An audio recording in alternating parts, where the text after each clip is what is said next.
Today we're gonna cover the season 1 of the series Teen Titans from start to finish in detail. In this show, we get to know about a bunch of teenage superheroes known as the Teen Titans. You got Robin, who's like the boss and a total martial arts expert. Then there's Starfire, this cool alien princess who can fly and shoot energy beams. Raven is pretty mysterious with her half-demon powers and mystical abilities. Beast Boy is a fun-loving shapeshifter who can turn into all sorts of animals. And last but not least, there's Cyborg, the half-human, half-machine dude with crazy strength and awesome tech skills. Together, they live in this giant T-shaped tower and basically work as the teenage version of Justice League. Episode 1 introduces us to the Titans and also the main villain of the whole season. The show kicks off with a rather mysterious tone when an old lady shows off a bunch of Hive Academy kids with superpowers to this guy called Mr. Slade. Hive is a school for young villains in training where they learn all the basics of becoming a professional villain. The kids are Gizmo the boy genius, Jinx the enchanting sorceress, and Mammoth the genetically enhanced giant. He wants the kids to destroy Teen Titans in order to work for him. The Teen Titans, despite being teenage superheroes, are just kids at heart. They argue over trivial things like a TV remote and restaurant menus, just like any group of friends. Just because I lost that video game. And the toothpaste, and my football, and a waffle iron. Beast Boy and Cyborg enjoy talking smack, while Raven is perpetually annoyed by their banter. Starfire stands out with her uniqueness, and Robin assumes the role of the responsible team leader, maintaining balance within the group. But when trouble arises, they set aside their differences and unite to face challenges together. Titans and the Hive engage in this rather comedic brawl, and the Titans actually get their asses kicked. Is it me, or are we getting our butts kicked? The other teens make their way back to their teen tower, but Robin gets the worst fate as he falls into the sewers and apparently dies. The group now has to fight the Hive kids without their leader, and despite their best efforts, they get kicked out of their own tower. Immediately, the group feels lost and starts arguing, and no one is going to control them except good old Robin. I wish Robin were here. Surprise, surprise, Robin's back! And this time, the group works as a team to drive the Hive kids out of the tower. With an unmatched display of synergy, the group manages to defeat the villains. Slade, the guy who hired them, is satisfied, as all he wanted was to make his presence known. Back in the tower, Cyborg is still looking for a TV remote until Robin finds it for him, just further adding how much he holds them together in and out of combat. Alright, so episode 2 basically tells us more about Starfire's nature and also hints a little bit about her past. Sometime later, Starfire opens up about her past life with Robin when she's targeted by a weird pink octopus robot called the Probe. Luckily, the Teen Titans kick its metallic butt, but little did they know it was a signal for some serious trouble. The aliens who sent the robot are now on their way to capture Starfire themselves. Fine. I'll do it myself. On top of that, her sister Blackfire decides to pay a visit, hoping for a fun vacation together. But Starfire worries that her sister will steal her friends away. You see, Blackfire is the cool goth party type girl that the teens dig, whereas her sister is calm, reserved, and sweet. Her worries really kick in when she brings snacks and movies, but they all ditch her to go to a party with the cooler sister. On the other hand, the aliens who sent the first probe have sent 3 more, and our Titans are going to be in serious trouble very soon. Starfire shares her insecurities with Robin again, only to be interrupted by Blackfire, who drags him away. Soon after, the probes make it to Earth to abduct her, and even though everyone instantly rushes to help, her own sister doesn't falter until Robin asks her to. After all the chaos with the probes, Starfire feels really down and decides to go back to her home planet, thinking that her sister would be a better fit with the Titans. Robin tries to talk to her, but their conversation gets interrupted once again, this time by the very aliens who sent the probes. Seriously, can't they just chill for a minute? The aliens end up abducting Starfire, but Robin takes the matters into his own hands and fights off the aliens, rescuing Starfire all by himself. But as it turns out, the aliens were police officers of the Centauri moons. They claim Starfire has committed theft and treason on their lands, but Robin quickly realizes that it was in fact Blackfire who they're after. After she is arrested, Robin finally gets the chance to talk to Starfire and makes her realize that no one can take her place in their team.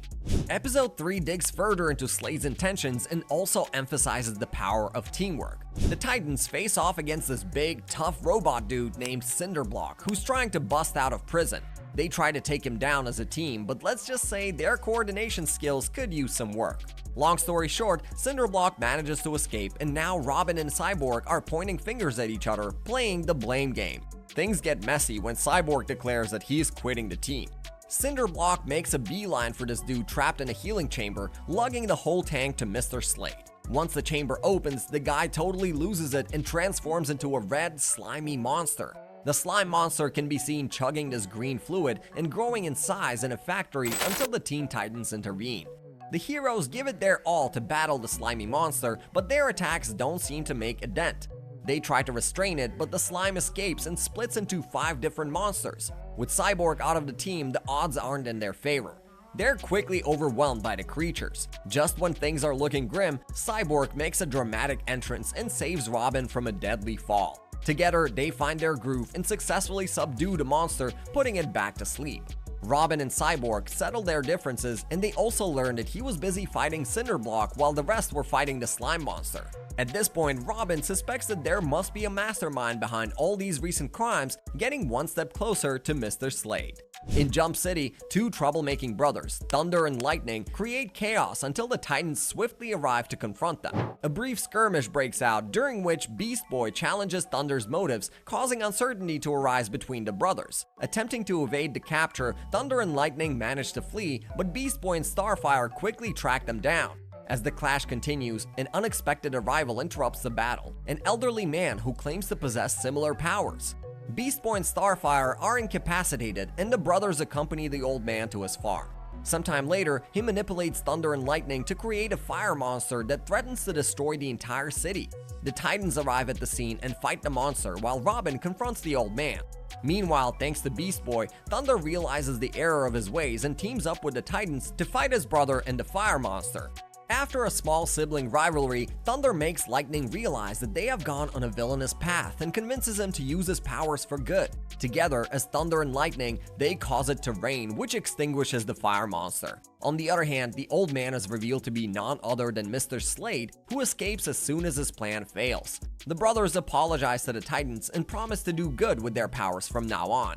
Later, Cyborg wonders why Slade wanted to destroy the city, and Robin vows to find out his true intentions. In episode 5, Cyborg realizes that his half-metallic body doesn't define him. In fact, it is his humanity that makes him who he is. The Teen Titans are enjoying a picnic in the park when Cyborg's power cell starts dying, prompting him to head back to the Titans' tower. On his way there, he encounters a young fan who shares a prosthetic hand like Cyborg, and before they can connect further, Cyborg is called away by an alarm. The alarm is raised as Mumbo, a thief, is robbing a shop in broad daylight. The Titans arrive at the scene, and Cyborg joins the fight with an emergency battery pack. Much to his dismay, it malfunctions during the battle, causing him to get trapped in a garbage truck. There, his power cell completely drains and he falls into the underground tunnels. Mumbo escapes in the truck, and the Titans mistakenly believe he has taken Cyborg hostage. They chase Mumbo throughout the city, but realize their mistake and return to the junkyard. Meanwhile, Cyborg wakes up in the underground dwelling of a hermit named Fix-It, who has recharged his power cell. Fix-It initially prevents Cyborg from leaving and plans to replace his remaining human parts with cybernetic implants. However, as Fix-It tries to download Cyborg's memories, he takes a glimpse at his emotions and realizes he has lost his own humanity. Cyborg offers to help Fix-It regain his humanity, and Fix-It accepts. Back in the park, Cyborg encounters the younger fan again, accompanied by a friend. Cyborg emphasizes that what matters most is not their artificial parts, but the connections that they have with others. Episode 6 digs a little deeper into Raven's past and her troubled relationship with her father. It wouldn't be a popular show without daddy issues. One night in the city, the Titans are fighting against Dr. Light, whose powers overwhelm the kids. However, Raven turns all shadowy and demonic-like, drawing him inside her cloak with shadowy tentacles and sadistically watching him beg for mercy. Robin manages to snap her out of it, but she slinks into the shadows, leaving the rest of the Titans in fright. The next day, Beast Boy and Cyborg cautiously enter her room, knowing all too well that she is extremely private about it. They notice a strange mirror, and Beast Boy picks it up. Suddenly, they are startled by 4 creepy eyes flashing on its surface, followed by a massive claw that emerges and pulls them into the mirror. Cyborg tries to help, but both of them get sucked into another dimension, a weird void with rocks floating around, and starts glowing in an eerie blood-red hue. Inside, they find Raven in a pink dress, and let's just say she seems way too friendly than her usual self. Following her into an ark, two boys find themselves transported into a cheery dream world with floating strawberries. Back in the tower, Raven returns to her room and sees her mirror on the floor. Realizing in horror it has been tampered with, the boys get transported back to the dark void, this time inside a maze accompanied by a rather insecure Raven. She says she will guide them out of it, but as they reach the end, they are confronted by a guardian of the maze. Just then, a rather jolly Raven appears and slices it in two. Turns out, all three of them are her split personalities, and the void they are in is actually her mind. The real Raven shows up and scolds Beast Boys for tampering with her things. Beast Boy demands to know exactly what she's talking about, but her anger and the representation of her father is on the loose in her mind. Even though Raven orders her to leave her and head to the Ark, they persist and help her overcome daddy issues. While they distract him, Raven merges with her several personalities and manages to defeat her father once and for all. In the next episode, the gang gets a box with 5 puppets that look like the Titans, and everyone except Raven seems to really like them. During the night, the Puppet Master shows up at their tower and uses some kind of magic to swap their souls with their puppets, gaining control over the actual bodies. When he attempts to use his powers on the girls, Raven uses her abilities to break free with Starfire. However, as a result, the two of them end up switching bodies. The boys start chasing the girls, who find themselves unable to use their powers because they are trapped in each other's bodies. Eventually, the Puppet Master decides to stop the chase and discloses his plans to perform a ceremony that will obliterate the puppets and grant him permanent control over their real bodies. Realizing that they need to comprehend each other in order to utilize one another's powers, the girls begin sharing their personal histories with each other. The girls navigate their way to the Puppet Master's hideout, and unlike their previous encounter, they effortlessly harness each other's powers. Sneaking in, they arrive just in the nick of time before he can set their puppets' bodies ablaze, causing him to release their real bodies in pursuit. Amidst the ensuing chaos, the Master accidentally drops his controller into the fire. With the destruction of the controller, the Puppet Master loses the magical force that kept him alive, reverting him back to a puppet, and the Titans regain their souls and their rightful bodies. Sometime later, Starfire expresses a desire to join Raven in meditation as they unwind after a days of work, and Raven suggests going to the mall together. Episode 8 introduces us to a hero of the ocean named Aqualad. The Teen Titans learn about the Trident, a notorious criminal known for sinking ships carrying toxic waste. Intrigued, they decide to investigate a ship that recently met its demise. However, their exploration is abruptly interrupted when Trident launches a surprise attack from various directions, causing significant damage to their T-ship. Fortunately, Aqualad, a superhero with aquatic abilities, comes to their rescue and offers to track down Trident. He even asks his companion Tramp to fix their ship. Beast Boy and Aqualad both go searching for Trident in a cave, and each defeats him individually. However, when they reunite, they both claim to have fought Trident, raising the possibility of multiple Tridents. They discover cocoons of Trident in the cave, and an army of clones ambushes them. Beast Boy exploits the clones' arrogance by challenging them to determine the best among them.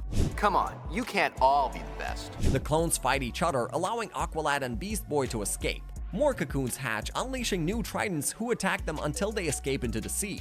The remaining Titans arrive at the scene with the fully repaired T-ship and devise a plan to trap the Tritons inside the cave. With a well-aimed missile attack, they cause the entrance to collapse, effectively sealing the Tritons within. Back at the Titans Tower, Robin expresses his appreciation for Aqualad's heroic efforts by honoring him with a Titans communicator, granting him the status of an honorary Titan.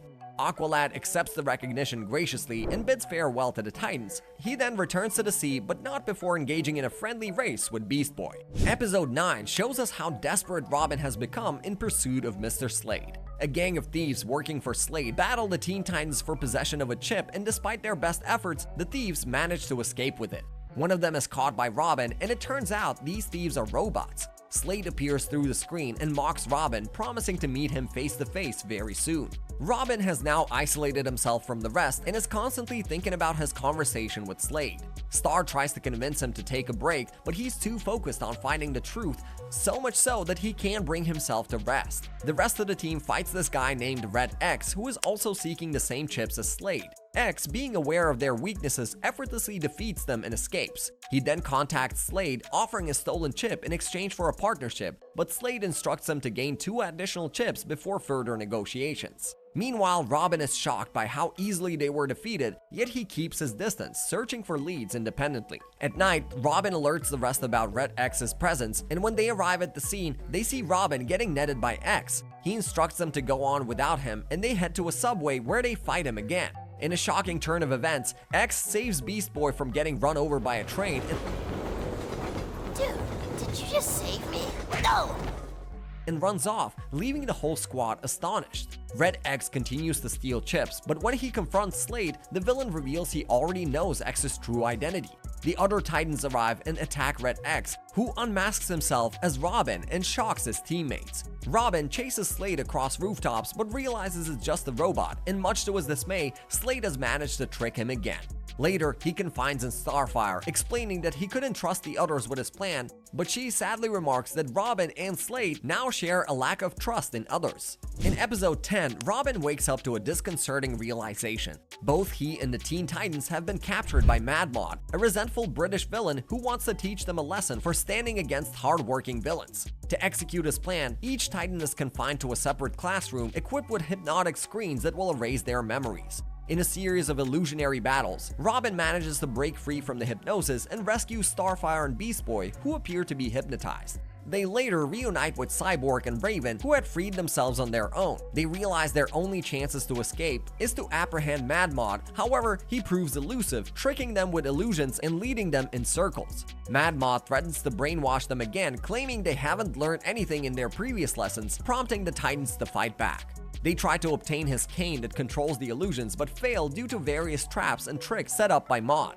The Titans are recaptured one by one except for Robin, who manages to get away, realizing that this is all just a visual trick. After destroying power circuits, he eventually finds the real MAMMOTH, an ordinary elderly man, and apprehends him. The Titans emerge victorious, and although Beast Boy's susceptibility to hypnosis causes minor trouble, they successfully escape from MAMMOTH's captivity.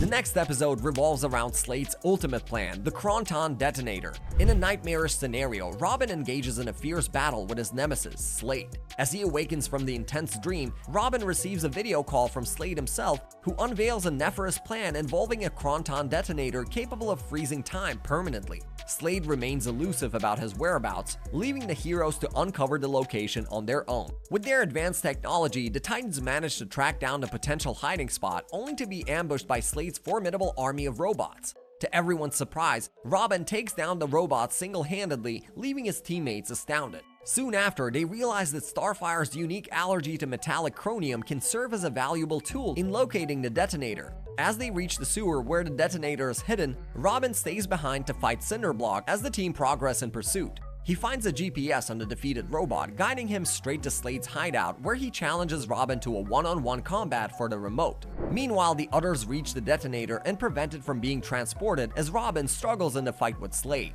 Eventually, he manages to resist Slade and stop the detonator. However, it was all just a bait. Slade reveals his true plan, injecting the Titans with nanoscopic probes that can destroy their bodies with a push of a button. He intends to control Robin by threatening his friends' lives, forcing him to obey his commands. Episode 12 explores Robin's leading nature and his efforts to save his friends. Despite their search for Robin, the Teen Titans cannot find any trace of him, leaving them puzzled about Slade's true plan. Suddenly, they receive an alert about a robbery and rush to stop it, only to discover that the thief is none other than Robin himself. Back at the Slade's hideout, Robin expresses his frustration and vows to make Slade pay. On a side note, a Batman reference occurs when Slade mentions becoming a father figure to Robin. I might even become like a father to you. To which Robin responds that he already has a father. I already have a father. Back at the Teen Tower, the Titans are notified of another robbery, but Robin manages to elude them once again. However, Slade compels Robin to return and fight his friends. During the battle, Starfire voices her desire to be defeated by Robin rather than fight against her best friend.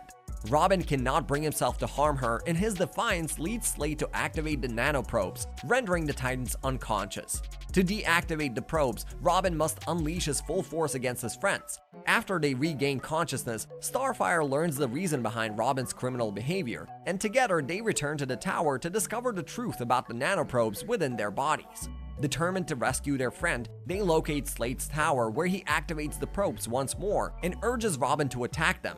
Instead, Robin injects himself with the probes, putting himself and his friends at risk of death and forcing Slade to deactivate them.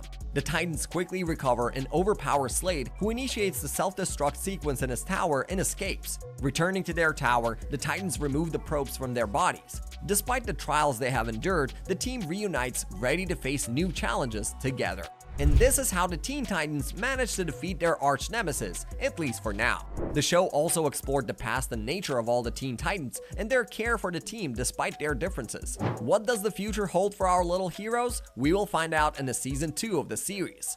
Become a teen hero just like the Titans and smash that subscribe button, and we'll see you in the next video. Peace!